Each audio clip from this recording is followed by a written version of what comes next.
তবে আল্লাহ রাসূল বলেন, বাবারা, যদি তোমরা তোমাদের হায়াতকে বাড়াতে চাও তাহলে তোমরা নেক আমল করো।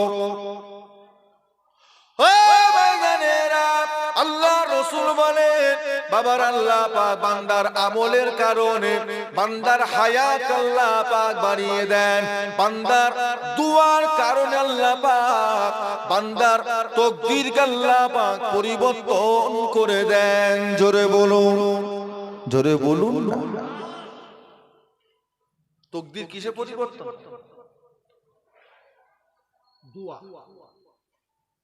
আর যদি বলেন হুজুর হায়াত বাড়াতে চাই কি করতে হবে? আব্বা শরীর খারাপ, অসুস্থ, হসপিটালে ভর্তি, 2 রাকাত নফল নামাজ পড়, 4 রাকাত নফল নামাজ পড়, 2টো নফল রোজা রাখ, হ্যাঁ, এলাকার মাদ্রাসার গরিবদের করে আল্লাহর রাস্তায় কিছু দান কর, যে আল্লাহ এই দানের ওসিলায়, এই নামাজের ওসিলায় আমার আব্বার হায়াতটা বাড়িয়ে দাও।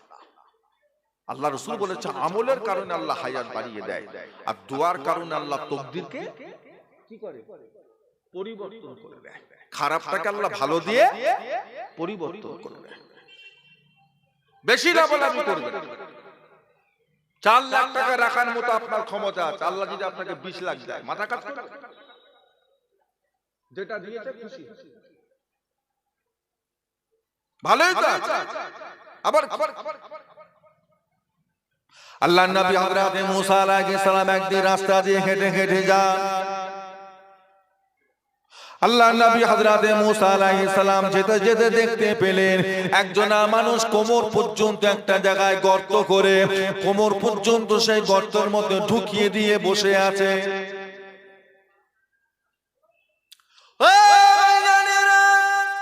হযরত নবী মুসা আলাইহিস সালাম ওই মানুষটার কাছে গিয়ে জিজ্ঞাসা করে, বাবা কি খবর?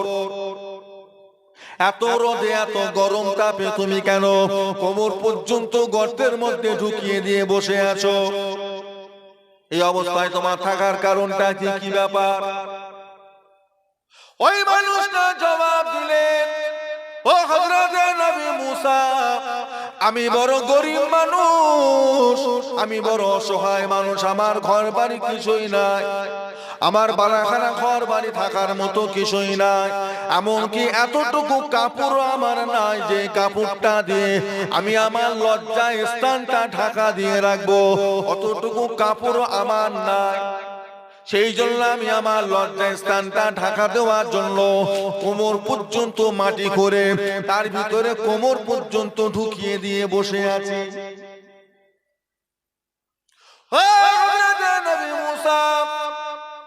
পাড়ার মানুষরা কিছু দিয়ে গেলে আমার খাওয়া হয়, তারা যদি কিছু না দেয় আমার খাওয়া দাওয়া হয় না, অনাহারে দিন যায়।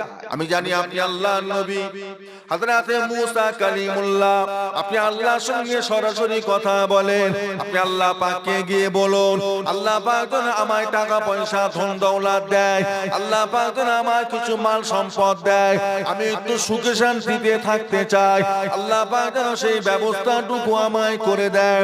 এইভাবে কি দুনিয়াদারি করা যায়? এটা আমার পক্ষে সম্ভব নয়। আপনি আল্লাহ পাককে গিয়ে বলুন, আল্লাহ পাক যেন আমায় কিছু ধন সম্পদ টাকা পয়সার মালিকানা করে দেয়। আপনাদের হিজলাতে এরকম গরিব কটা আছে? 10টা। গোটা বসিরহাট সাব ডিভিশনে আছে, গোটা 24 পরগনা না। কত গরিব! আচ্ছা, এইরকম গরিব শুধু কি নবী মুসা আলাইহিস সালামের উম্মতদের মধ্যে ছিল? আমার নবীর উম্মতদের মধ্যে এরকম গরিব ছিল? আমার নবীর সাহাবাদের মধ্যে ছিল কি না?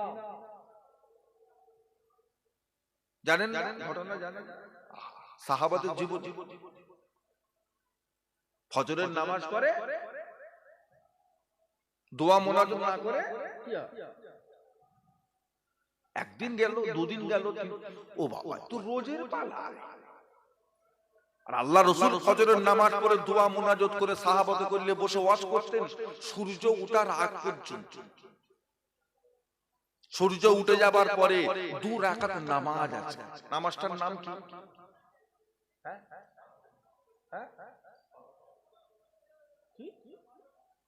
ফজরে সূর্য ওঠার পরে 2 রাকাত নামাজ আছে, নামাজটার নাম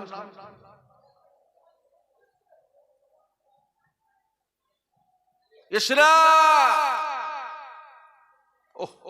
মাঝে মাঝে পড়তে হবে না, মাঝে মাঝে নফল বলে ছেড়ে সবসময় পড়ে। আপনি জানেন না বেলা 10টা থেকে নিয়ে সন্ধ্যা 4টে বিকাল 4টে পর্যন্ত এটা হলো মূল ডিউটি, এর একটা বেতন পাওয়া যায়। কিন্তু বাড়িতে কোম্পানির কাজ যদি বেশি থাকে তখন কোম্পানি ম্যানেজার বলে তোমরা যদি আজকে ওই 4টা থেকে 8টা পর্যন্ত করে দাও তাহলে তোমাদের মাইনেটা একটু বেশি করে দেবো, একটু কাজটা করে দাও, যাকে বলে ওভার ডিউটি। তাতে মাইনে বেশি পাওয়া যায় না, কম পাওয়া হতে পারে নফল, তবে এতে নেকি আল্লাহ অনেক বেশি করে দিয়েছেন। জোরে বলুন সুবহানাল্লাহ। কত নেকি আল্লাহ রাসূল বলেছে, যে ব্যক্তি ফজর বেলা ফরজ নামাজ পড়ার পরে 20-22টা মিনিট বসে গেল আর সূর্য ওঠার পরে সালাতুল ইশরাকে 2 রাকাত নামাজ পড়লো, ওই বান্দার নামায় আমালে আল্লাহ একটা ফরজ হজ এবং একটা নফল উমরা হজের সওয়াব আল্লাহ লিখে দিয়ে। জোরে বলবেন না? শুধু বলছে আল্লাহ হজে কবে যাব, আল্লাহ উমরায় কবে যাব, আল্লাহ উমরায় কবে। একটা উমরা সব লুবুনি, একটা হজের সব পাবুনি, আর আল্লাহ যে তোমাকে ঘরে বসে বসে হজের সওয়াব দিচ্ছে ওদিকে লক্ষ্য নেই। এখন সব সস্তায় বেরিয়েছে, 30,000 40,000 50,000 টিকিট দিচ্ছে, ট্রাভেল বেরিয়েছে, যত সব 2 নম্বরই শয়তান বদমাশ গুলো সব হয়েছে, সব এজেন্ট। একবার নিয়ে যাচ্ছে, 2বার নিয়ে যাচ্ছে, বেশ ভালো মন্দ পাটা টিপে দিচ্ছে, খেদমত করে দিচ্ছে। হাজী সাহেব জামা দাও ধুয়ে ওখানে গিয়ে খেদমত, ওহ কত খেদমত করছে, হাজী জামা দাও ধুয়ে ও এত কষ্ট। হাজী সাহেব কি হয়েছে? বাবা পায়ে কষ্ট হচ্ছে। ও ঠিক আছে ঠিক আছে। উনি কোথা থেকে হুইল চেয়ার এনে হাজী সাহেব বসে বসে বসে। বাবা দেশে এসে হাজী তো ফুলে ব্যাগ, যদি যাস ওই ট্রাভেলসে যা, খেদমত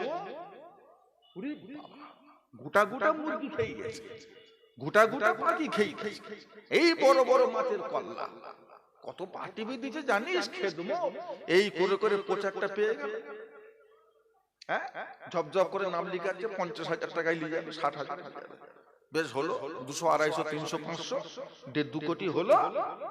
একদিন অফিসে গিয়ে দেখছে অফিসের গেটে একটা এত বড় তালা ঝুলছে, ফোন করছে বন্ধ, ফোন করছে বন্ধ, ফোন করছে কো ওর দেশেই নেই। বউ বাচ্চা গুটিয়ে গাটিয়ে নিয়ে এখান থেকে উনি হিজরত করে আরেক জায়গায় গিয়ে বসে আছে। খোঁজো, থানায় যাচ্ছে, আমাদের টাকা, আমাদের টাকা। দেখ আর কি করবে?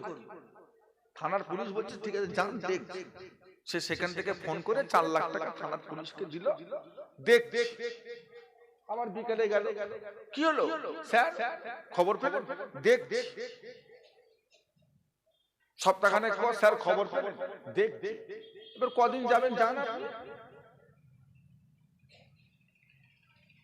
ওসব সস্তায় যাবেন, 50,000 টাকা উমরা হয় না, ফালতু বকলে হয় না। 25,000 50,000 টাকা শুধু পেলেন ভাড়া, আর যে 18 দিন থাকবে খাবে ওই টাকা কোথায় গেল? আপনার ছেলের হাতে তো ফোন আছে, খুলতে বলে।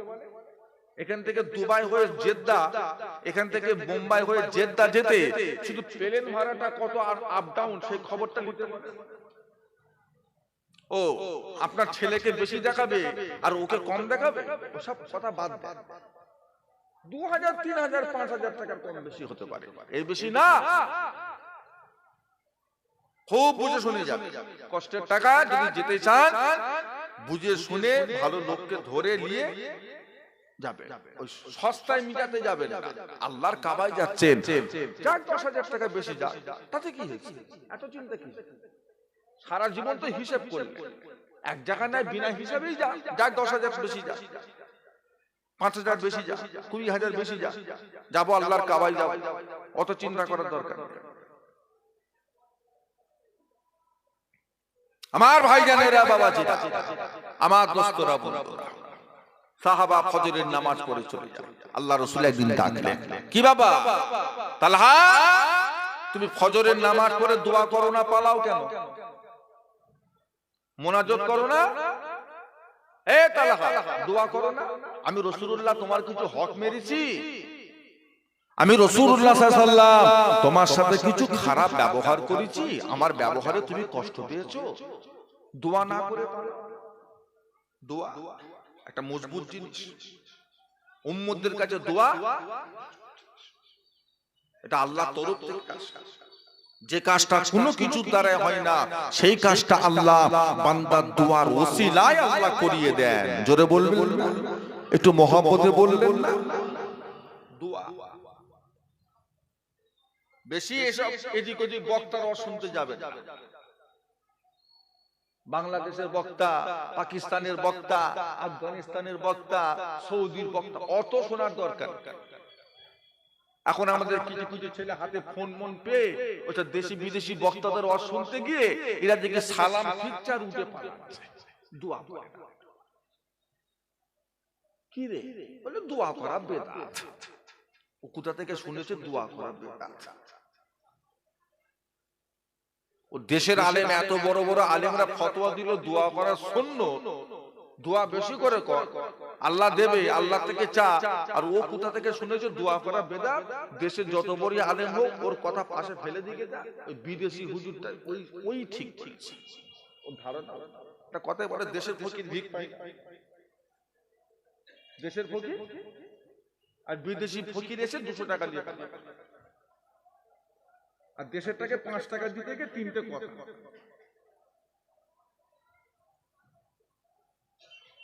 দোয়া এটা বড় আল্লাহর নিয়ামতি জিনিস। দোয়া করবেন, দোয়া চাইবেন। আল্লাহ পাক হযরত নবী ইব্রাহিমকে বললেন, নবী ইব্রাহিম তুমি আমার কাবাটাকে নির্মাণ করো।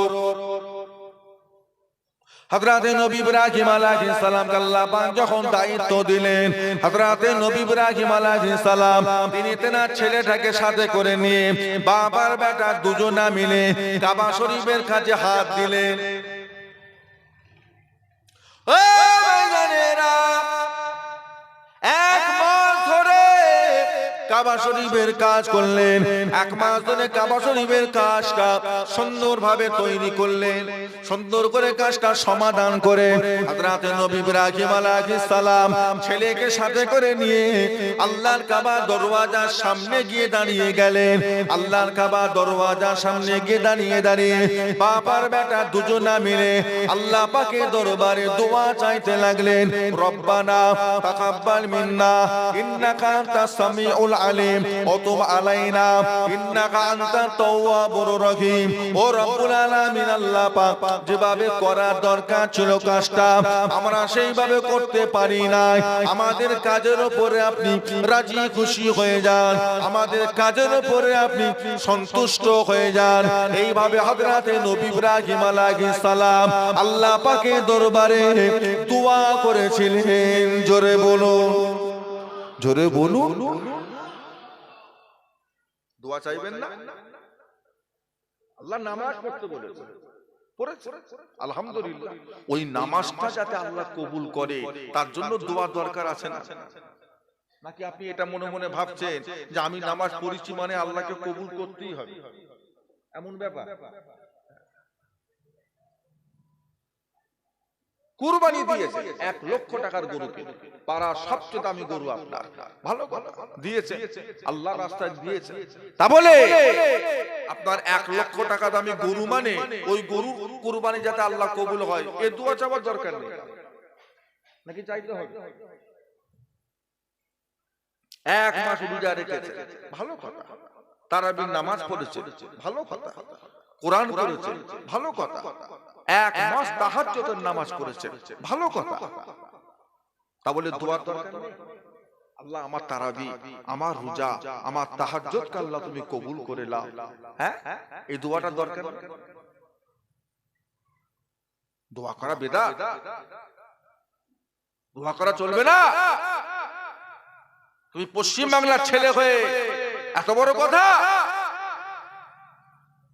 দোয়ার দরকার নেই।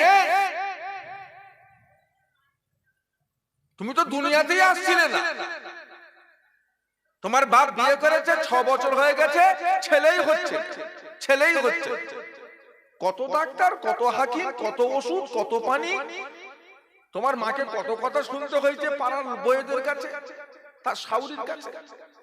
এ মেয়ে ভালো না, রুগী, এই মেয়ের বাচ্চা হবে না, তুই আরেকটা বিয়ে কর। তোমার মা কত কেঁদেছে, নামাজ পড়িতে ভিজিয়ে ফেলেছে কেঁদে কেঁদে। কত দোয়া চেয়েছে, এই হুজুরকে ফোন, ওই হুজুরকে ফোন, এই হুজুরের কাছে, ওই হুজুরের কাছে। হুজুর দোয়া করে, হুজুর আমার মুখ থাকে না, হুজুর সবাই ছোট করে, হুজুর আমার জন্য দোয়া করে, আল্লাহ যেন আমায় একটা সন্তান যেন দেয়, হুজুর দোয়া করে। কত দোয়া আছে, দোয়া আছে, দোয়া আছে। তারপরে ও জন্মালো, ও ছেলে এখন বড় হয়ে বলছে দোয়া করা বেটা।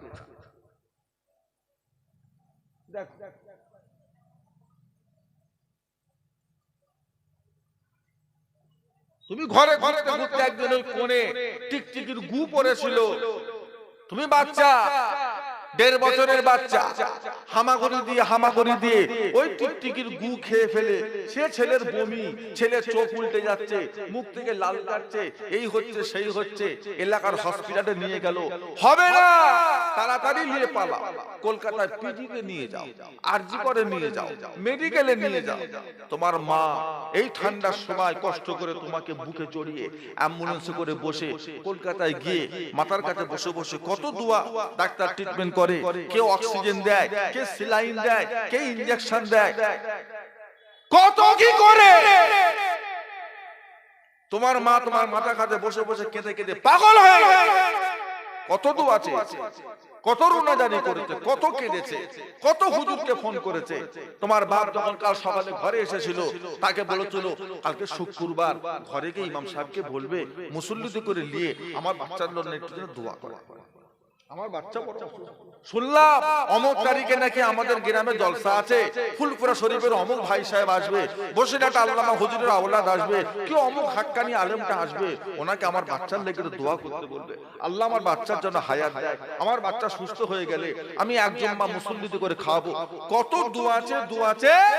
সেই বাচ্চা 12 দিন পর ঘরে এলো সুস্থ হয়ে, আর সেই ছেলে বড় হয়ে হাতে ফোন পে বলছে দোয়া করা বেটা। চিন্তা করা,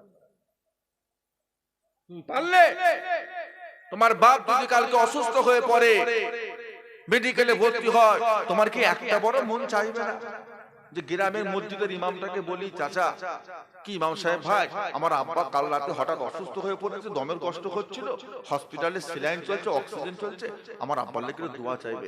এটা বলার মন চাইবে না?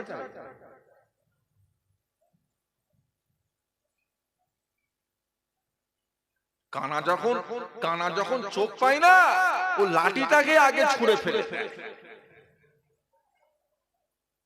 কানা যখন চোখ পায়, অন্ধ যখন চোখ ফিরে পায়, ও লাঠিটাকে ফেলে দিয়ে অপারেশন করে চোখ পেয়েছে। ঘরে সে বলছে লাঠিটা কি করতে রেখেছিস? ফ্যান। ওরে বাবা, এতদিন ওই ঠুকে ঠুকে চলছিল। লাঠি ফেল, লাঠি রেখেছিস কি করতে? ওকে ফেলে দে। লাঠি ফেলুনি, ও চোখ বেশি দিন যাবে না, ও চোখ বেশি দিন যাবে না, ও লাঠি আবার লাগবে। আজকে তুমি হাতে মোবাইল পেয়ে বিদেশি বক্তাদের ওয়াজ শুনে দাদা হুজুর খারাপ হয়ে গেছে, 5 হুজুর খারাপ হয়ে গেছে, বসিরহাট আল্লামা হুজুর খারাপ হয়ে গেছে না, খুব লাভ হচ্ছে। যখন মরে যাবে জানাজার নামাজ বিদেশি হুজুর পড়াবে না দেশি হুজুর পড়াবে? কে পড়াবে? মাস্তানি করছো? মাথায় টুপি পরা কে শিখালো? মুখে দাড়ি রাখা কে শিখালো? মসজিদ বানানো কে শিখালো? মাদ্রাসা করা কে শিখালো? তোমার মা, তোমার দাদি, তোমার নানি, তোমার ফুপি, তাদেরকে পর্দা করা কারা শিখালো? বিদেশি হুজুর, বিদেশি হুজুর। আজকে তুমি ফল্লিয়ে পাকামি করছো। আমার দাদুর মুরিদের ছেলেরা, আমার দাদুর মুরিদেরা টাকা দিয়ে পয়সা দিয়ে মসজিদ করেছে, মাদ্রাসা করেছে, মক্তব করেছে, খানকা করেছে। আজকে সেখানে দলে ভারী করে প্রচার করে, দলে ভারী করে মসজিদ দখল করছে। মসজিদ দখল করছে, নিজে মসজিদ করে নিয়ে যা। এই মসজিদ তোর দখলে যাবে কি করতে? তোদের এই মসজিদ হলো ফুলফুরা শরীফের মুজাদ্দিদুল জামানের মুরিদদের টাকায় আমাদের মসজিদ। তোর মসজিদ দরকার, তুই অন্য করে নিয়ে যা। দখল করছিস কি করতে? লজ্জা লাগে না? পুটলি পাটলা নিয়ে মসজিদে ঢুকছিস। মসজিদ তো তোমার পীর করেছে, তোমার শায়েখ করেছে, তোমার মুরব্বি করেছে, আমাদের মুরব্বিরা করেছে, আমাদের মসজিদ। তুই কি করতে এসেছিস আমাদের না নামাজ পড়তে? ওই পুটলি পাটলা নিয়ে আদা রসুনের ব্যবসা চলবে না। কেটে পড়ো, নামাজ পড়ো, কেটে পড়ো, এখানে চলবে না। এই বাংলার জমিনে এই 52টা জেলার ভিতরে যত মাদ্রাসা, মক্তব, খানকা, কবরস্থান যা দেখবেন সব হলো আমার দাদা হুজুর, 5 হুজুর, তাদের খলিফাদের অবদান। যে তাদের খলিফাদের অবদান। নামের আগে সিঁড়ি ছিল, মানুষ মুসলমানের ছেলে লুঙ্গির জায়গায় ধুতি পরত। কত মানুষ মাজারে গিয়ে দুধ ঢালত, মূর্তি পূজা করত, মনসা ঠাকুরের পুজো করত। এমন গ্রাম এখন আমি আপনাকে দেখিয়ে দেবো, ওই বড় বড় আসুদ গাছের তলায় গিয়ে ওই ঘোড়া ঘোড়া মূর্তি করে করে সব দেয়, আজও দেয়। বড় বট গাছের তলায় কবরস্থানের পাশে গিয়ে পানির মুখ খুলে রেখে চলে আসে। পরের দিন বলে খাই, বলে ভালো হয়ে যায়। আজও আজও তা বিদেশি হুজুর নিয়ে যা, যে বল ঠিক করতে। আমার ভাইজানেরা, বাবাজিরা, আমার দোস্তরা, বন্ধুরা, দোয়া করবেন। প্রত্যেকটা কাজে দোয়া করবেন, প্রত্যেকটা সময় দোয়া চাইবে। দোয়া এর বিকল্প কিছু নেই, এর বিকল্প নেই। যেটা পৃথিবীর কোন কাজের দ্বারাই হয় না, সেটা আল্লাহ কিসের দ্বারাই করিয়ে দেয়? আল্লাহ নবী হযরতে তালহাকে দেখে কাছে বসালেন। তালহা, কি ব্যাপার? তুমি ফজরের নামাজ পড়ে দোয়া না করে চলে যাও কেন? কি ব্যাপার? ও ভাইজানেরা, আল্লাহ রাসূলের সাহাবী হযরতে তালহা রাদিয়াল্লাহু তাআলা আনহু আল্লাহ নবীকে, ইয়া রাসূলুল্লাহ, ইয়া হাবিবাল্লাহ, সে বড় লজ্জার কথা, সে বড় শরমের কথা। আমি আর আমার বিবি, আমাদের পরনার কাপড় হলো একটা। ইয়া রাসূলুল্লাহ, ইয়া হাবিবাল্লাহ, আমার বাড়িতে দুটো কোমর পর্যন্ত, বুক পর্যন্ত দুটো গুহা করে রাখা, দুটো গর্ত গুহা করা আছে। যখন আমি বাইরে চলে আসি, আমার বিবি সাহেবা উলঙ্গ অবস্থায় ওই গর্তের মধ্যে ঢুকে বসে থাকে। যখন আমি সংসারে কাজ কাম সেরে বাড়িতে যাই, আমার বিবি সাহেবাকে কাপড়টা খুলে আগিয়ে দিই। আমার বিবি সাহেবা ওই কাপড়খানা পরিধান করে সংসারে কাজ কাম গুলো সব সেরে নেয়। ইয়া রাসূলুল্লাহ, ইয়া হাবিবাল্লাহ, আমি ফজর বেলা যদি আপনার দরবারে ফজরের নামাজ পড়ার পরে যদি দোয়া মুনাজাত করি, জিকির ফিকির করি, তাহলে কি হবে?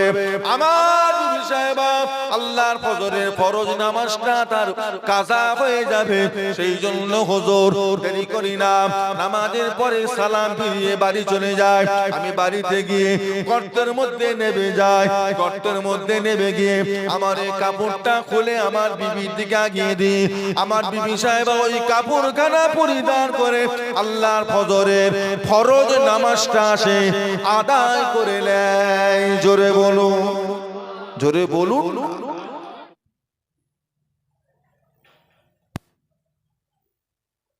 আল্লাহ 4 মাসকে হারাম করেছে। 4 মাসের হারামের ভিতরে প্রথম মাসের নাম হলো মুহররম। মুহররম এমন একটা মাস, যে মাসের চাঁদের 10 তারিখ আল্লাহ পাক এই দুনিয়াটাকে সৃষ্টি করেছেন। আবার কোন একটা সময় ওই মুহররম মাসের চাঁদের 10 তারিখ আল্লাহ এই দুনিয়াটাকে ফানা করে দেন। ফাজিলাত অনেক আছে। তবে ফাজিলাতের ভিতরে একটা বড় ফাজিলাত হলো আল্লাহ রাসূল বলেছেন যে ব্যক্তি মুহররমের চাঁদের 10 তারিখে একটা রোজা রাখবে ওই ব্যক্তির পিছনের এক বছরের সমস্ত গুনাহকে আল্লাহ এমনি maaf করে দেবেন। ওটা আমাদের কাছে বড় আনন্দের মাস। তবে আমাদের ভিতরে কতগুলি মুসলমান দাড়িওয়ালা, টুপিওয়ালা, জুব্বাওয়ালা, তাদের একটা ভুল ধারণা আছে। তারা মনে করে যে আমাদের কাছে মুহররম মাসটা হলো একটা শোকের মাস। কেন না, মুহররম মাসের চাঁদের 10 তারিখে হযরত ইমামে হুসাইন রাদিয়াল্লাহু তাআলা আনহুকে শহীদ করা হয়েছিল। ওই মাসটা শোকের মাস।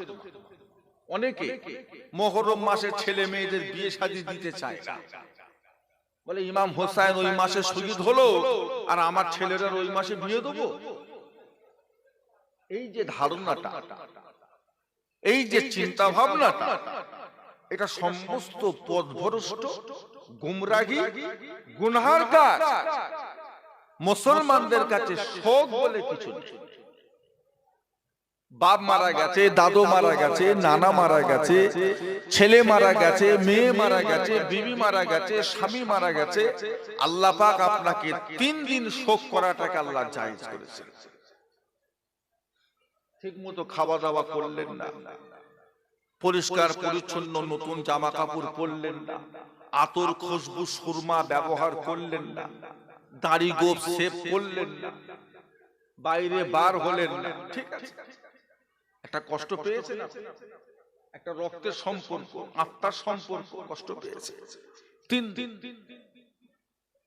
3 দিনের পর 4র্থ দিন যদি আপনি ওইভাবে ঘরে বসে থাকেন শোক করে, এটা শরীয়তে হারাম বলে গণ্য। প্রতি বছর তো পরের কথা, পরপর 4 দিন শোক করাও চলবে না। তবে স্বামী যদি মারা যায়, কারোর স্বামী যদি মারা যায়, আর ওই মহিলাটা যদি অন্য কোথাও বিবাহ শাদী যদি করতে চায়, সেখানে শরীয়ত অনুযায়ী তাকে 4 মাস 10 দিন তাকে অপেক্ষা করতে হবে। এই 4 মাস 10 দিন ওই মহিলাটা অন্য কোথাও বিয়ে শাদী করতে পারবে।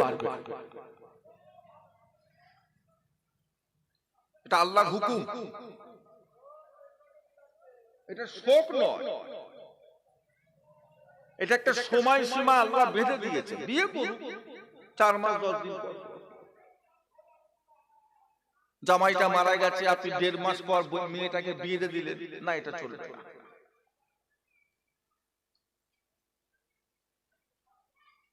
কোন স্বামী যদি তার বিবিকে তালাক দেয়,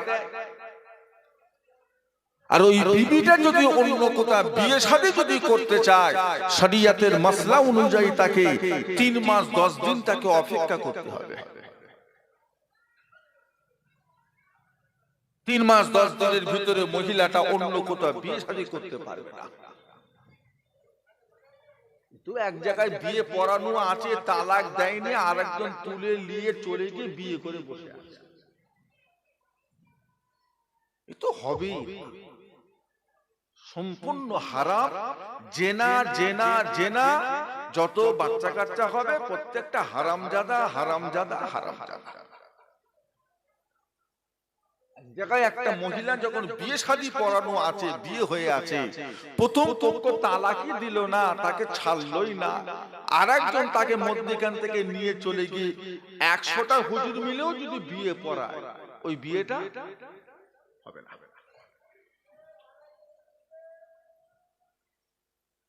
আম ভাবে মশলা, আল্লাহ পাক কিছু হুকুমকে আম করেছেন, কিছু হুকুমকে খাস করেছেন। খাস বলে একটা জিনিস আছে, আম মানে জনসাধারণ, সকলের। আম মানুষরা সবাই এসে এখানে বসে পড়ে, সকলে বসে পড়ে, এটা আম হুকুম। কিন্তু যখন আমি বলবো এখানে যারা আছেন হাজী সাহেবরা এখানে এসে বসে পড়েন, তখন এই হুকুমটা কিন্তু আর আম নয়, এটা হলো খাস। আল্লাহ বলেছেন যে সমস্ত মহিলাদের করে তার স্বামীরা তালাক দিয়েছে, তারা 3 মাস 10 দিন পর অন্য কোথাও বিয়ে শাদী করতে পারবে, তার আগে করতে পারবে না। তবে এই হুকুম থেকে আল্লাহ কিছু মহিলার জন্য একটা হুকুমকে আল্লাহ খাস করে দিয়েছেন।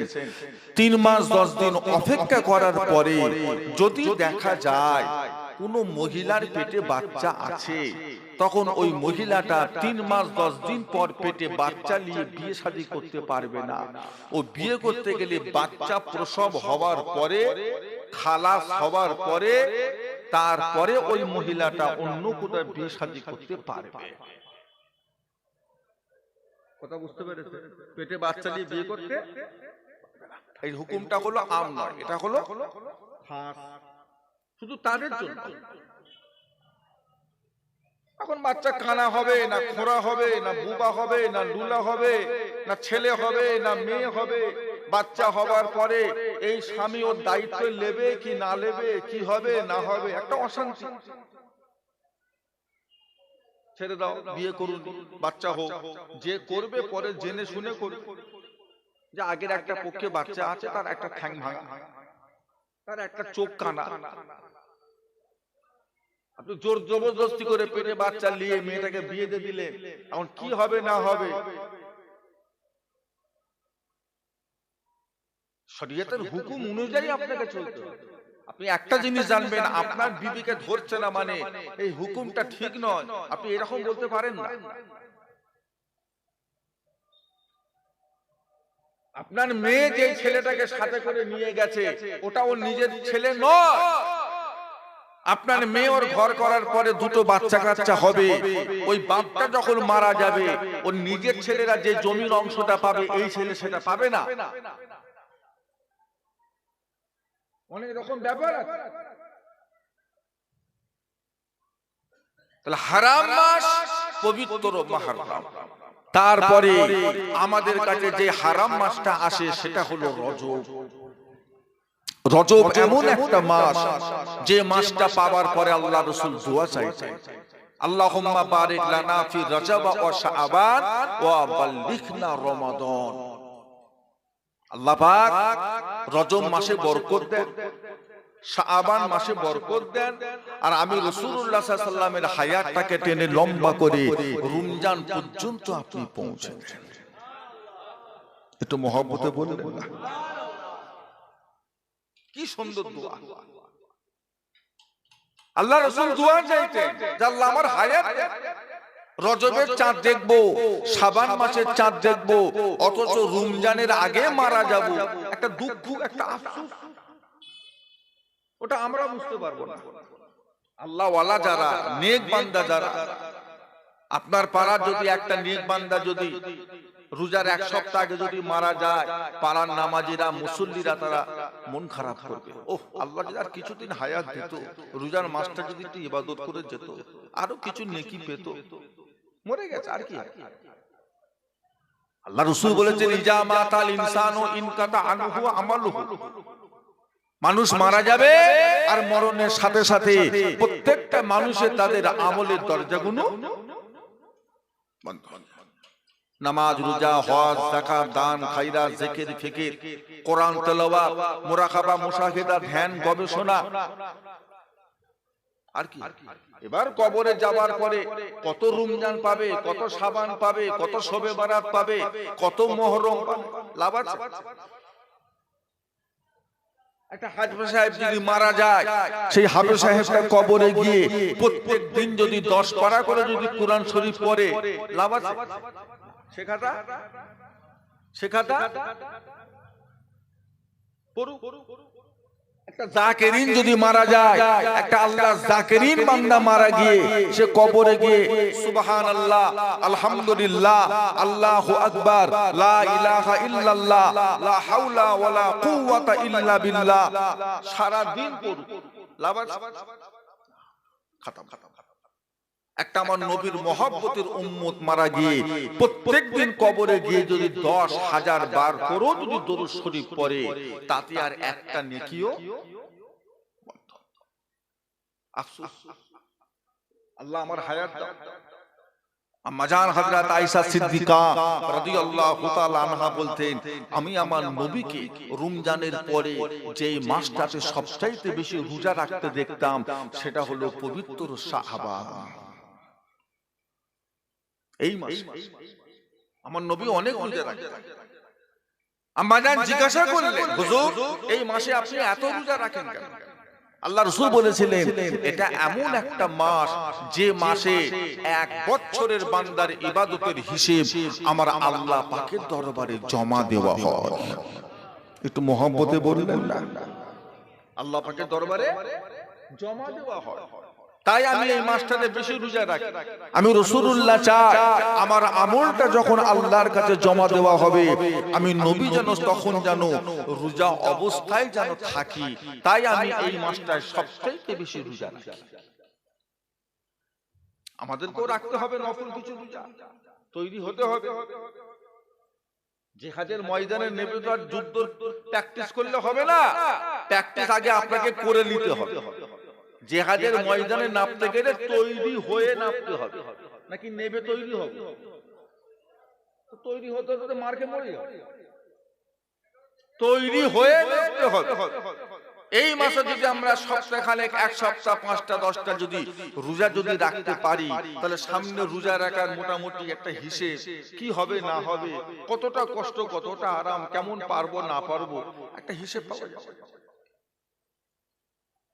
যে সমস্ত বাড়ির মায়েদের গত বছরে রোজার মাসে শরীর খারাপ হওয়ার জন্য হায়েজের কারণে মায়েদের 5টা কি 7টা কি 10টা রোজা নষ্ট হয়েছে, সারা বছর রাখবো রাখবো করে রাখতে পারেনি, তাদের উচিত এই মাসটায় সেই কাজা রোজাগুলো আদায় করে দেওয়া। এই মাসে যদি আদায় করতে না পারে আর সুযোগ নেই, আবার সামনে রোজার মাস 15 দিন পরে, আবার এই বছর রোজার মাসে আরো 10টা কাজা হবে, তাহলে আগের 10টা আবার 10টা, কটা কটা রোজা রাখতো আর রাখবে?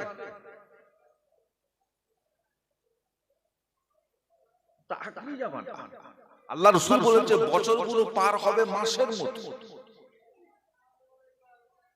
মাসগুলো পার হবে সপ্তাহের মতো, সপ্তাহগুলো পার হবে একটা দিনের মতো, দিনগুলো পার হবে একটা ঘন্টার মতো, ঘন্টাগুলো পার হবে একটা আগুনের ফুলকার মতো। একটা দিশলাই যখন জ্বালাচ্ছেন আপনি, প্রথমে যতটা আগুনের তেজ থাকে ওই তেজটা কিন্তু বেশি থাকে না, ওই একটা আগুনের ঝলকা যতক্ষণ থাকে ঘন্টাগুলো ঠিক আমাদের কাছে ওই রকম পার হয়ে যাবে। শুক্রবার আসে আমাদের কাছে, শুক্রবার আসে, আচ্ছা কি মনে হয়, সত্যি কি মনে হয় যে 7 দিন পর পর 6 দিন পর পর? মোবাইলে যে আমরা রিচার্জ করি 299 টাকা কি 300-400 টাকা যে রিচার্জ করি একটা মাসের রিচার্জ, আচ্ছা সত্যি কি আপনার মনে হয় যে হুজুর 1 মাস পরেই রিচার্জটা করছি? মনে হয় আখরি যাবে। আপনি যদি এইভাবে যদি গাফিলতি করতে থাকেন আপনার সময় শেষ হয়ে যাবে। এই কাজা রোজার হিসেব লাগবে না লাগবে না? আর সময় পাবে, মরে গেলে তো হয়ে গেল। একটা মাজুর ব্যক্তির লেগে নাই নামাজের কাফারা আছে, রোজার কাফারা আছে। আপনি সুস্থ মানুষ, আপনি কাফারা দেবেন, আপনার কাফারা দিলে হয়? ছেলেরা আছে পয়সা করে মায়ের নামাজের রোজার কাফারা দিচ্ছে, ওটা আদায় হয়?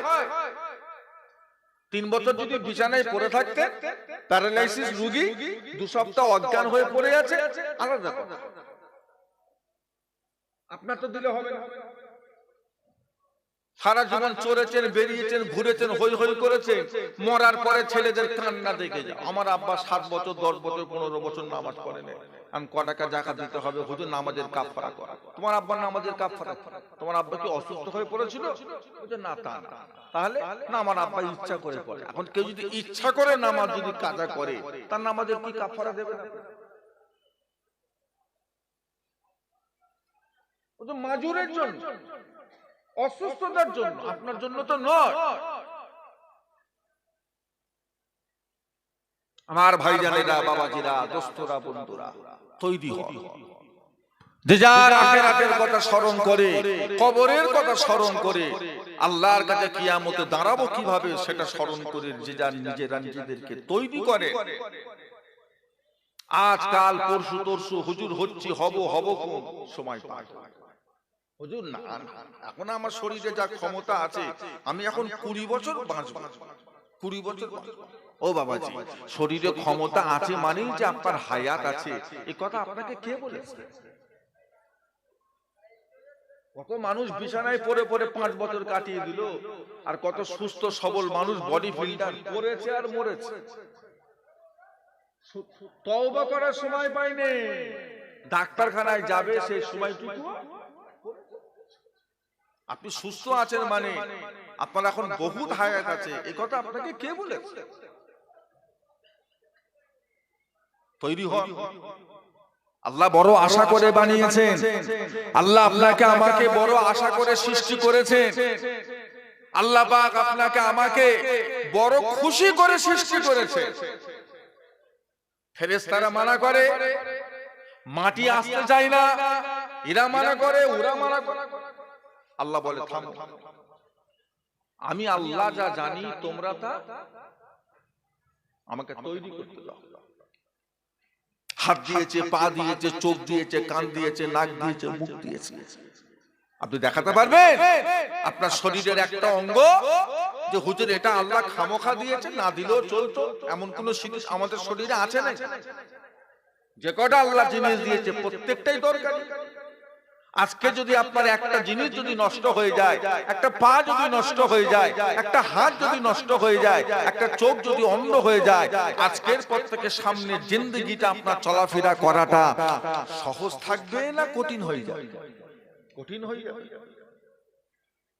প্রত্যেকটা কাজে এত দামি, এত দামি, তামাম পৃথিবী ঘুরে ফেললো, এই রকম অঙ্গ আপনি আর একটা কিনে জোগাড় করে দেখাতে পারবেন না। তাতে আপনি যত কোটি টাকার মালিক, আল্লাহ দিয়েছে, হিসাব দিতে হবে। প্রত্যেকটা অঙ্গের হিসাব দিতে হবে কিয়ামতের ময়দানে আল্লাহ পাকের কাছে, এমনি না। আল্লাহ নবী আমার, আপনার নবী, দয়ার নবী বলেন, কিয়ামতের ময়দানে মাহশার আল্লাহ পাক প্রত্যেকটা বান্দা বান্দিকে আল্লাহ পাক দাঁড় করিয়ে সর্বপ্রথম আল্লাহ পাক 5টা প্রশ্ন করবেন। ও বান্দারা, এই 5টা প্রশ্নের জবাব আমি আপনি যত সময় না পর্যন্ত দিতে পারবো, ততক্ষণ পর্যন্ত আমি আপনি আল্লাহ পাকের সম্মুখ হইতে এক কদম আগে যেতে পারবো না। আল্লাহ রাব্বুল আলামিন আপনাকে আমাকে 5টা প্রশ্ন করবেন। ওই 5টা প্রশ্নের প্রথম প্রশ্ন হবে, বান্দা আমি আল্লাহ পাক তোমায় দুনিয়ার বুকে 70 বছর হায়াত দিয়েছিলাম, 80 বছর হায়াত দিয়েছিলাম, 100 বছর হায়াত দিয়েছিলাম, রাতে আরামের ঘুম দিয়েছিলাম, দিনের আলো দিয়েছিলাম, আমি আল্লাহ পাক তোমার শরীরে ক্ষমতা দিয়েছিলাম, আমি আল্লাহ পাক তোমার শরীরটা সুস্থ রেখেছিলাম, আমি আল্লাহ পাক তোমার বিপদ আপদ মুসিবত থেকে হেফাজত করেছিলাম, আমি আল্লাহ পাক তোমার রিজকে জিম্মাদার হয়েছিলাম। জোরে বলুন, জোরে বলুন না। ও বান্দা বান্দিরা, বলো বলো, এই জীবনটা তুমি কিভাবে কাটিয়েছো, কিভাবে পার করেছো, কিভাবে শেষ করেছো? বলো বান্দা, আমি আল্লাহ আমার কাছে তুমি হিসাব দাও, কেমন করে শেষ করে এসেছো।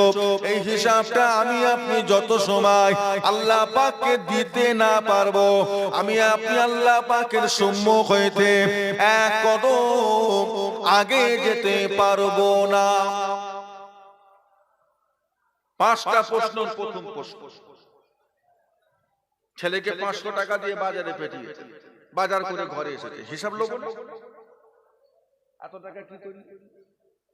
আর আল্লাহকে চোখ দিয়েছে, আল্লাহ হার্ট দিয়েছে, লিভার দিয়েছে, 2টো কিডনি দিয়েছে, এক একটা কিডনিতে নেফ্রন আছে 1 লক্ষ ছিদ্র। যেদিন এই ছিদ্রগুলো বন্ধ হয়ে যাবে আর খুলবার কোনো লাইন নেই। পৃথিবীতে আজ কোনো ওষুধ বেরোয়নি ওই ছিদ্রগুলোকে খুলবার। 1 লক্ষ এইটুকু জায়গায় নেফ্রন। যেদিন এই কিডনি কাজ করা বন্ধ করে দেবে, শরীর থেকে পেশাব যখন পানি আর বাইরে বেরোতে পারবে না, তখন এই পানিগুলো এই গাঁটে, এই চোখে, এই পায়ের তালুতে কি হবে? তখন আপনাকে ডাক্তারখানায় নিয়ে গিয়ে ডায়ালিসিস করাবে। ডায়ালিসিস সারাদিনে যে কিডনি আপনার আমার শরীরে 100 বার করে ডায়ালিসিস করে, আবর্জনীয় নোংরা জিনিসটাকে রক্ত থেকে টেনে বার করে শরীর থেকে বার করে দেয়। যেদিন আমাদের শরীরের এই কিডনিটা নষ্ট হয়ে যাবে, সেদিন আপনাকে দুনিয়ার লোকেরা 100 বার করতে পারবে না। সপ্তাহে 3টে, এই 3 দিন যে আপনাকে ডায়ালিসিস করাবে, তাতে যে আপনি স্বাভাবিক মানুষের মতো সুস্থ থাকবেন তা পারবেন না। একটা ডায়ালিসিস করাতে কমসে কম 3000 টাকা। সপ্তাহে যদি 3টে ডায়ালিসিস করায় আপনার খরচা পড়বে 9000 টাকা। আপনার হিজলা থেকে তিরুমুনি, বসিরহাট কি বারাসাত কি হাতিশালা, নিউ টাউন যেতে একটা গাড়ি সপ্তাহে 3 দিন, সাথে একজন যাবে গ্রামের ছেলে, তার একটা খরচা। সারা সপ্তাহে যে আপনি 3টে ডায়ালিসিস করে যে সুস্থ থাকবেন তার কোনো গ্যারান্টি নেই। তাতে আপনাকে কিছু ওষুধ খেতে হবে, মাঝে মাঝে আপনার সুগার ফল করবে, মাঝে মাঝে প্রেসার হাই হয়ে যাবে, মাঝে মাঝে অসুস্থ হবে। 6 মাস 8 মাস ছাড়া আপনাকে একবার হসপিটালে ভর্তি হতে পারে, 1 সপ্তাহ 2 সপ্তাহ 15 দিন থাকতে হতে পারে, তার একটা খরচা। আল্লাহ যদি এইভাবে আপনাকে 5 বছর যদি বেঁচিয়ে রাখে, ভিটে মাটি বলে কিছু থাকবে? ও বাবা থাকবে? আল্লাহ দিয়েছে, আল্লাহ হিসেব চাইবে। আল্লাহ হিসেব চাওয়ার অধিকার আছে না? আল্লাহ হিসেব চাইবে। কতক্ষণ চুপ থাকবে? 50,000 বছরের সমতুল্য হবে একটা দিন। কতক্ষণ চুপ থাকবে? থাকো। এ কি স্কুলের ক্লাস?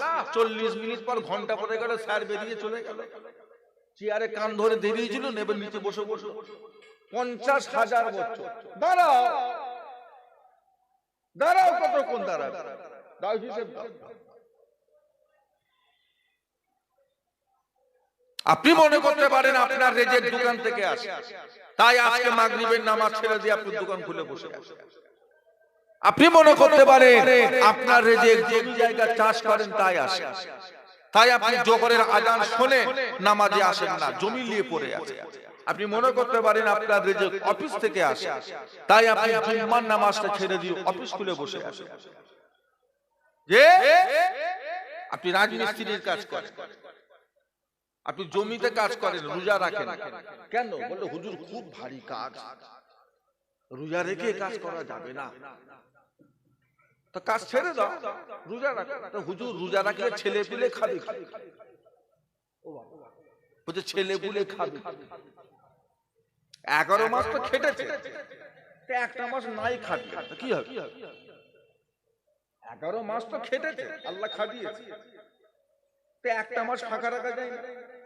4 ঘন্টার জায়গায় 2 ঘন্টা কাজ করবো, 2 ঘন্টার জায়গায় 1 ঘন্টা কাজ করবো, সারাদিনের বেলা হাফ বেলা কাজ করবো, রোজাটা আমি রাখবো। তা বলে আপনি কাজের দোহাই দিয়ে রোজা ছেড়ে দেবেন, এটা কি মানা যাবে? আপনি কি বলতে চান? আপনার রিজেক দোকান থেকে আসে, আপনি খাটেন তাই আপনার রিজেক আসে? আপনি কি বলতে চান? আপনার রিজেক জমি জায়গা থেকে আসে? রিজেক কোথা থেকে আসে? কোথা থেকে আসে রিজেক?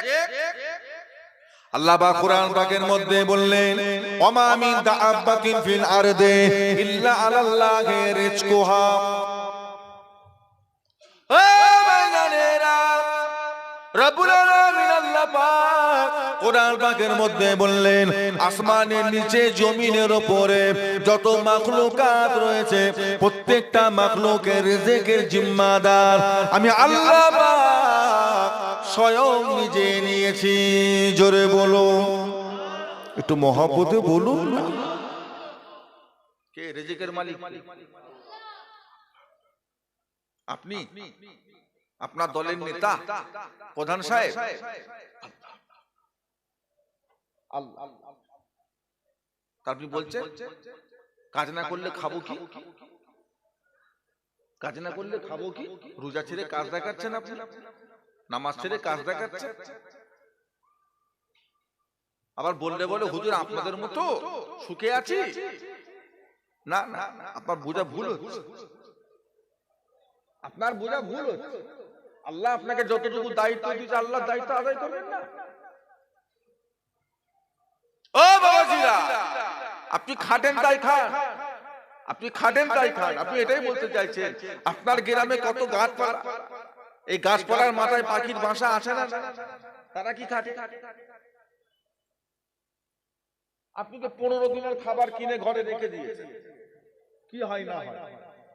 চাল ডাল পেঁয়াজ তরি তরকারি মশলা পাতি কিনে বেটে বাটে একদম ফ্রিজে ঢুকিয়ে প্যাকিং করে রেখে দিয়েছেন। এক সপ্তাহ যদি বাজারে নাও যায় সংসার চলে যায়। আপনার গ্রামে যে পাখিগুলো রয়েছে বাসাগুলো, কাল সকালবেলা ছেলেগুলোকে তুলে বলবেন দেখ তো ওরা কদিনের খাবার জোগাড় করে রেখেছে। কদিনের? 1 মাসে? একটু হাহু দেন, কষ্ট পাচ্ছেন আপনারা? 15 দিনের রেখেছে, 1 সপ্তাহ, এক বেলা। তার মানে ওরা না খেয়ে মরে যাচ্ছে। আপনার গ্রামে কত পুকুর আছে, কত ডোবা আছে, কত সাপ, কত ব্যাঙ, কত মাছ, কত ক্যাকড়া, কত কি রকম আল্লাহ পাকের মাখলুক। তারা কতদিনের করে খাবার কিনে কিনে রেখে দিয়েছে জোগাড় করে করে। আপনার গ্রামে কত কুকুর, কত বিড়াল, কত ছাগল, কত ভেড়া, কত কি ঘুরে ফিরে বেড়াচ্ছে। তারা কতদিনের খাবার জোগাড় করে রেখেছে। তার মানে তারা না খেয়ে ছোট্ট ছোট্ট সব মরে যাচ্ছে। বলেন না? ও তার মানে আপনি মাঝে মাঝে তো দাওয়াত করে খাওয়া। মাসের ভিতরে এক বেলা কখনো এলাকার কুকুর বিড়ালকে খেয়েছে? মাসে একদিন, মাসে বলে হুজুর যেটা বাঁচে সেটা দিই তো। আপনি দেন না ওদেরকে, আপনি ড্রেনে ফেলে দেন, ওরা এসে খায়। আপনি দেন না। কে খাওয়া? ও বাবাজি, কে খাওয়া? তাদের বিশ্বাস আল্লাহর উপরে এত, আপনি এত দুর্বল কেন? বাবারা যতই লাফালাফি করেন না কেন, যতই বাড়াবাড়ি করেন না কেন, তাতে আপনার রেজেকটা বেরো যাবে না। যতই অলসতা করেন না কেন, তাতে আপনার রেজেকটাও কমেও যাবে না। আল্লাহ রাব্বুল আলামিন দুনিয়া সৃষ্টি করার 50,000 বছর আগে আল্লাহ আপনার আমার রিজিক আল্লাহ পাক লিখে দিয়েছেন। আল্লাহ পাক যেটা লিখে দিয়েছেন এটা বাড়বেও না কমবেও না। এই ঈমানটা আছে, এই ঈমানটা আছে, এই বিশ্বাসটা আছে। বাড়বেও না, বাড়বেও না। বিশ্বাস নেই আপনাদের? তাহলে বাড়বেও না কমবেও না। এই বিশ্বাস যদি মুসলমানের থাকে তাহলে লটারির টিকিট কারা কাটে?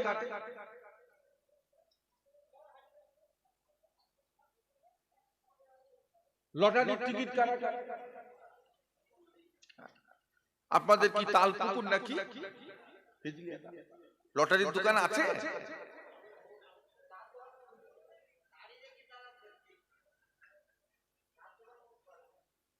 লটারি কারা কাটে? ঘোষপাড়ার লোকেরা কাটে। ঘোষপাড়া, কামারপাড়া, নাপিতপাড়া, গয়লাপাড়া, বাউনপাড়া ওরা কাটে।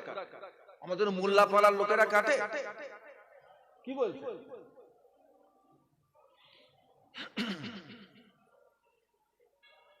আমানতু বিল্লাহি ওয়া মালাইকাতিহি ওয়া কুতুবিহি ওয়া রাসূলিহি ওয়াল ইয়াউমিল আখির ওয়াল কদরি খাইরিহি ওয়া শাররিহি মিনাল্লাহি তাআলা ওয়াল বাসি বাদাল মাউত। ও ভাইজানেরা, রব্বুল আলামিন আল্লাহ পাক কিছু জিনিসকে মানার নাম ঈমান করেছেন। ঈমান, ওই মানুষটাকে ঈমানদার বলা হবে যে নাকি সাতটা জিনিসকে অন্তরে মানবে, মুখে স্বীকার করবে, কাজে করে দেখাবে। তার ভিতরে একটা জিনিস আছে, ওয়াল কাদরি খাইরিহি ওয়া শাররিহি মিনাল্লাহি তাআলা। জীবনের ভালো মন্দ এটা কার তরফ থেকে? না না, লটারির তরফ থেকে। কার তরফ থেকে? নাউযুবিল্লাহ, নাউযুবিল্লাহ মিন যালিক। দাড়ি রাখলেই হয়ে গেল, মাথায় টুপি পরলেই হয়ে গেল, আপনার কাজ হয়ে গেছে ফেরাউনের মতো। আপনি কি মনে করছেন নসিবে যেটা আছে সেটা পাবো, আর লটারির টিকিট কাটলে এক্সট্রা কিছু পাবো? নসিবের বাইরে। পাড়ার ভিতরে যে কটা বাড়ি আছে, 10টা 15টা বাড়ি ছাড়া বাড়ি বাড়ি সুদের কারবার, সুদ, বন্ধন ব্যাংক, গ্রুপ লোন, মহিলা সমিতি, লোনের কারবার, সুদের কারবার। বাড়ির মেয়েগুলো দেখি এখন নতুন করে সব সুদের কারবার হচ্ছে। মহিলা সুদ, এই সুদ জিনিসটা রিবা, এটা হাদিস দিয়ে হারাম, ইমামদের কথা দিয়ে হারাম, পীর ওলি আল্লাহদের কথা দিয়ে হারাম, না আল্লাহর কথা দিয়ে হারাম? সুদ কে হারাম করেছে?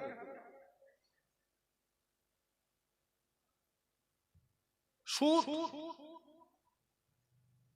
যে সুদ নেয়, যে সুদ দেয়, যে সুদের সাক্ষী থাকে, যে সুদের হিসেব করে, আল্লাহ রাসূল বলেছেন এরা সবাই একই গুনাহগার। আল্লাহ রাসূল বলেছে যে ব্যক্তি 1 টাকা সুদের মাল ভক্ষণ করলো, যে ব্যক্তি 1 টাকা সুদের মাল ভক্ষণ করলো, সে যেন তার নিজের মায়ের সাথে জিনা করলো। বলুন নাউযুবিল্লাহ। কি কঠিন গুনাহ! এত কিছু জানার পরও আপনি তওবা করবেন না? আপনাকে একটু শরম লাগছে না, লজ্জা লাগছে না যে আল্লাহ আমি কি কাজ করে ফেলেছি, মাফ করে দাও, আজকের পর থেকে আমি তওবা তিল্লা করে ভালো হয়ে গেলাম, আল্লাহ আমাকে মাফ করে দাও? তুই জেনে শুনে খাচ্ছেন। একটা বন্ধুকে 10,000 টাকা ধার দিয়ে 12,000 দাবি করছে। একটা মানুষ, গ্রামের মানুষ, আপনার থেকে 1 লক্ষ টাকা ধার নিয়েছে, তার থেকে জমির দলিলটা বুঝে নিয়েছে, তো নিয়েছে, সাক্ষী থাক, সমস্যা রেখে দিয়েছেন জমির দলিলটা। কবে দেবে? না, ও যেদিন টাকা দেবে আপনি সেদিন জমির দলিল ফেরত দেবেন। ও বাবা, জমির দলিল দিয়েছে আর এখন 1-1.5 বছরও টাকা দেয়নি, ওই জমিতেই হরদম চাষ করছে। একবার পটল লাগাচ্ছে, একবার ঝিঙে লাগাচ্ছে, একবার উচ্ছে লাগাচ্ছে, একবার লঙ্কা লাগাচ্ছে, একবার আলু লাগাচ্ছে, একবার কফি লাগাচ্ছে। আবার 2 বছর পর যখন 1 লাখ টাকা ফেরত দিল, তখন জমির দলিলটা ফেরত দিল। ঠিক করেছো, কিন্তু এই যে 2 বছর তুমি যে চাষ করে খেলে, এটা তুমি কি খেলে? কি খেলো? এটা সুদ, সুদ না, এটা সুদ।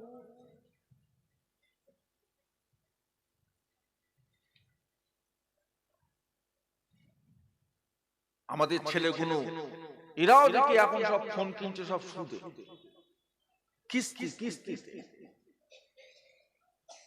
15,000 20,000 একবারে জোগাড় করতে পারছে না, দামি ফোন দরকার, 20,000 ফোনটাই লাগবে, ক্যামেরা ভালো, ফাস্ট, ওটাই লাগবে। কি করছে? 5,000 টাকা জমা দিয়ে আর প্রত্যেক মাসে মাসে 1200 করে কিস্তি দিচ্ছে, 500 করে 1200 করে কিস্তি দিচ্ছে। তাতে কি হচ্ছে না, তাতে মাত্র 1,500 টাকা বেশি দিতে হয়েছে। এটা কি দিতে হলো? সুদ। এটা হারাম। তওবা করেন, আল্লাহ পাক আজও আমাদের জন্য তিনি তেনা তওবার দরজাটাকে আল্লাহ খোলা রেখে দিয়েছেন। একটু মহব্বতে বললেন না? কত গুনাহ করেছেন, হ্যাঁ অনেক হয়েছে, অনেক হয়েছে, অনেক হয়েছে। তওবা করেন, তওবা করার কোনো সময় নেই। যে সকালেই করতে হবে, রাতেই করতে হবে, দুপুরেই করতে হবে না, তবে রাতের শেষ অংশে তওবা আল্লাহর দরবারে কবুল হবে। নসিবের উপরে সন্তুষ্ট হন, যতটুকু আল্লাহ দিয়েছে আলহামদুলিল্লাহ। কাকে কি দিয়েছে না দিয়েছে ও দেখে আপনার লাভ নেই। আল্লাহ ওকে মাল দিয়েছে, ও দায়িত্ব আল্লাহ বেশি করে দিয়েছে, আপনার মাল কম, দায়িত্ব কম। ওকে 40 ভাগের 1 ভাগ আল্লাহর রাস্তায় দান করতে হবে, না হলে পুরো সম্পদ হারাম হবে। 40 ভাগের 1 ভাগ 100 টাকা আড়াই ওকে দান করতে হবে। ওকে প্রত্যেক মাসে বছরে বছরে কুরবানি দিতে হবে, ওকে ফরজ হজ করতে হবে, এলাকার গরিব দুঃখীদের খোঁজ খবর নিয়ে দান দান করতে হবে। ওর দায়িত্ব অনেক। আপনার তো দায়িত্ব নেই, আপনি গরিব, আপনি নিজে ইনকাম করেন, নিজে খান, হালাল ভাবে চলেন, দায়িত্ব শেষ।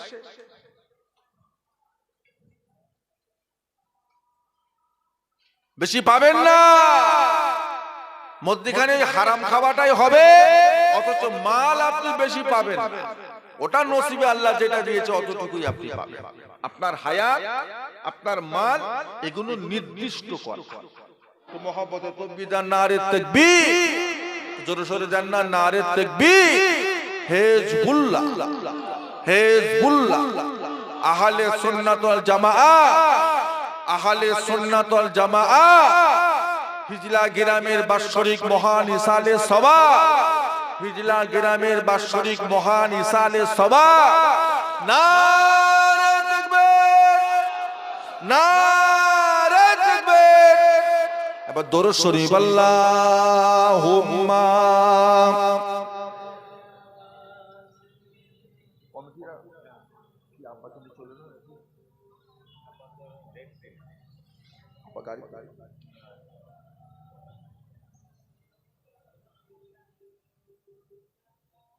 আমার ভাইজানেরা, বাবাজিরা, আমার দোস্তরা, বন্ধুরা,